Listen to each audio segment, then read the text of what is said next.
নমস্কার আমার প্রিয় পরিবার, সবাই কেমন আছো? আশা করি সকলে ভালোই আছো। আমিও তোমাদের ভালোবাসায় অনেকটাই ভালো আছি। যেহেতু আমি আমার প্রতিদিনের কাজকর্মগুলোই তোমাদের সাথে শেয়ার করি, তাই আবারও চলে এলাম ছোট্ট আরেকটি নতুন ভিডিও নিয়ে।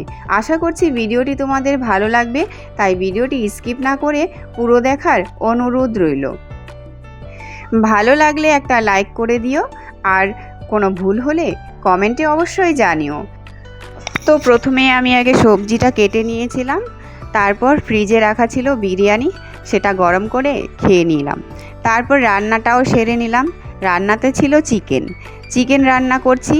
আর দেখলে তো কতগুলো শাক কেটে নিয়েছিলাম, সেইগুলো দিয়ে আমি শাক বানিয়েছিলাম। আর একটা শুকনো সবজিও করেছিলাম, ভাজাও ছিল। রান্নায় অনেক কিছুই ছিল, সব কিছু আমি শেয়ার করতে পারলাম না, ভিডিওটা অনেক লম্বা হয়ে যাবে। তো রান্না শেষে চলে গেলাম কাপড় কাচতে। কাপড় তো প্রতিদিন কাচতেই হয়, জানো তো বন্ধুরা। মাঝে মাঝে ইচ্ছে করে না কাপড় কাচতে, কিন্তু কি করব, তারপরেও কাপড় কাচতে হয়। ওই যে ছোট বাচ্চা থাকলে যা হয়, প্রতিদিন আমার জন্য এক গামলা করে কাপড় বের করেই রেখে দেয়। তো ইচ্ছে না হলেও না, বাধ্য হয়ে আমাকে কাচতে হয়। এখন রোদ থাক, বৃষ্টি থাক, ঝড় থাক, যাই হোক, কাপড় তো কাচতেই হবে। যদি একদিন কাপড় না কাচি, তাহলে পরের দিন যে কী অবস্থা হয় আর বলার মতো হয় না। সারা দিন সেদিন শুধু কাপড় নিয়েই পড়ে থাকতে হয়। আর আজকে আমার ছেলে কি করেছে, আমার জন্য এক্সট্রা কাজ বের করে দিয়েছে। ঘরে যে মেঝেতে ম্যাটটা পাতা থাকে, ওটা ও নোংরা করে দিয়েছে। ওটা এত ভারী আর মোটা, আমার পক্ষে কাচা একদমই সম্ভব না। এত ভারী জিনিস আমি কাচি না, আমার বরই কেচে দেয়। তো আজকে ও বাড়ি নেই, বাধ্য হয়ে এখন আমাকেই কাচতে হবে। আর কিছু করারও নেই, নোংরাটা তো ফেলে রাখতে পারবো না, তাই উপায় না পেয়ে আমিই কেচে দিলাম। তারপর কাপড় কেচে ঝটপট আমি কাপড়গুলো শুকোতে দিয়ে দিলাম। এখন তো রোদ্রের ঝামেলাটা নেই, কাপড় তাড়াতাড়ি শুকিয়ে যায়। শীত চলে গেছে, গরম পড়ে গেছে, তার জন্য কাপড়ের পিছনে আর এখন অতটা সময় নষ্ট করতে হবে না। কিন্তু কাপড় ধোয়া, শুকানো, আবার ঘরে নিয়ে গিয়ে গোছানো, এইগুলোতে কিন্তু অনেক সময় যায়। বাড়ির সামনে কীর্তন হচ্ছে, সামনে বলতে বাড়ির পাশেই। আর এর জন্য ভিডিওতে ভয়েসই দিতে পারছিলাম না। আমি তো ভেবেছিলাম ভিডিও আপলোডই দিতে পারবো না, ভয়েস দিতে পারছি না। হয়তো তোমরা শুনতেও পাবে যে কীর্তনের আওয়াজ শোনা যাচ্ছে চারিদিকে। এত আওয়াজে কি ভিডিওতে ভয়েস দেওয়া যায়? তো কি করব, ভিডিও তো আপলোড দিতে হবে, তাই দিয়ে দিচ্ছি এইভাবেই।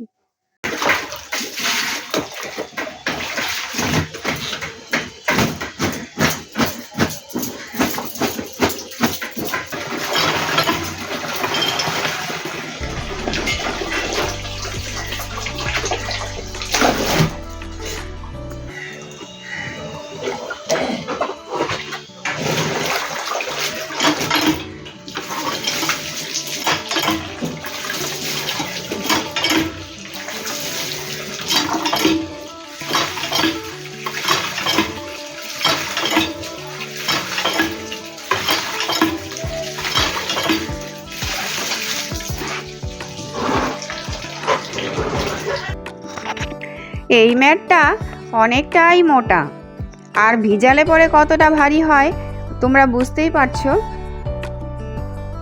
এই ম্যাটটা সবসময় ঘরে আমাদের পেতে রাখা হয়। ঘরের মেঝেটা একটু খারাপ হয়ে গেছে, আর ঘরের মেঝেটা তো ঠান্ডার দিনে ঠান্ডাও থাকে, এই কারণে পেতে রাখা হয়। আর আমার ছেলে সবসময় হাঁটাহাঁটি করে, তো এই জন্য ওর যাতে কোনো অসুবিধা না হয়, ঘরের মধ্যে এই ম্যাটটা সবসময় আমরা পেতে রাখি। তো ম্যাটটা মোটা, আজকে এতটাই নোংরা করেছে, কিছু করার নেই।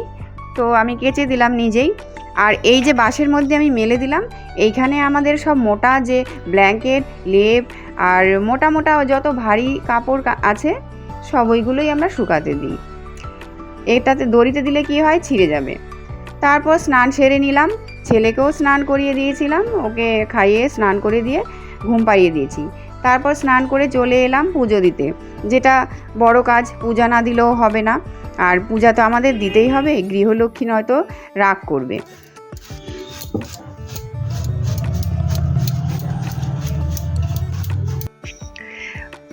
সবার প্রথমে ফুলগুলো তুলে আমি ঠাকুরের আসনটা আগে ঝেড়ে পুছে পরিষ্কার করে নিলাম। আজকে কিন্তু বৃহস্পতিবার নয়, আজকের দিনটা সোমবার, তবুও ভোলেনাথের এখানে তো প্রত্যেক দিন আমরা ফুল বেলপাতা দিই, আর ভোলেনাথকে প্রতিদিনই বেলপাতা দেওয়া হয়। আজকে সোমবার, ভোলেনাথকে একটু বেশি ভালো করেই জল দেওয়া হবে।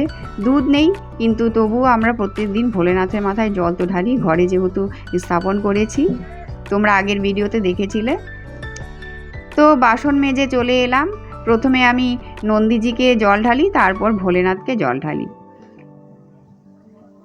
তারপর একে একে সবাইকে আমি ফুল আর আসনটা আগে সাজাবো ফুল দিয়ে। তো দেখো, আমি ঠাকুরের আসনে আগে সবার প্রথমে আগের একটা বাসি ফুল তুলতে ভুলে গেছিলাম, ওটা আমি সরিয়ে নিলাম।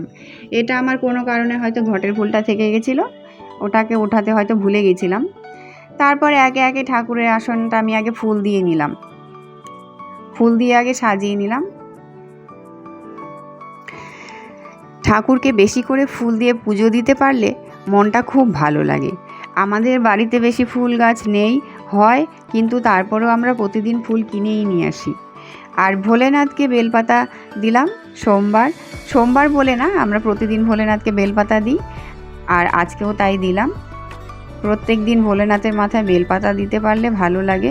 এনে রেখে দেই কিনে, একটু শুকিয়ে শুকিয়ে গেছে, কিছু করার নেই। এখন তো প্লাস্টিকে বেঁধে রাখলেও শুকিয়ে যায়, আর ফ্রিজে রাখা সম্ভব না, ফ্রিজে খাবার দাবার থাকে, তো এইভাবেই প্লাস্টিকে বেঁধে রাখি। তো পরপর পুজোটাও আমি আগে দিয়ে নিলাম।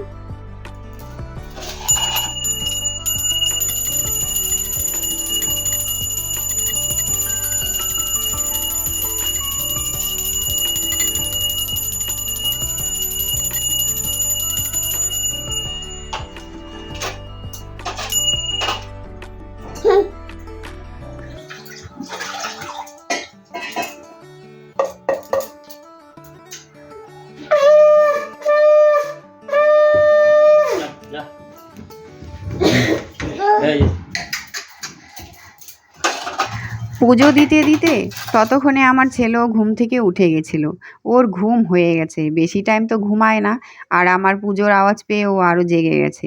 পুজো দেওয়ার পরে আমার ঠাকুরের আসনটা কেমন লাগছে একটু দেখিয়ে দিলাম। দেখো কেমন লাগছে, এই যে ভোলেনাথ, আর এই আমাদের ভগবানের আসন, এখানে যতগুলো ঠাকুর আমরা রেখেছি সেইগুলো সবই দেখিয়ে দিলাম। কেমন লাগছে বলো বন্ধুরা? আমার এই ব্লগটি তোমাদের কেমন লাগলো জানাবে অবশ্যই। আর ততক্ষণ সবাই ভালো থাকো, সুস্থ থাকো, দেখা হবে পরের ভিডিওতে। সবাইকে টাটা।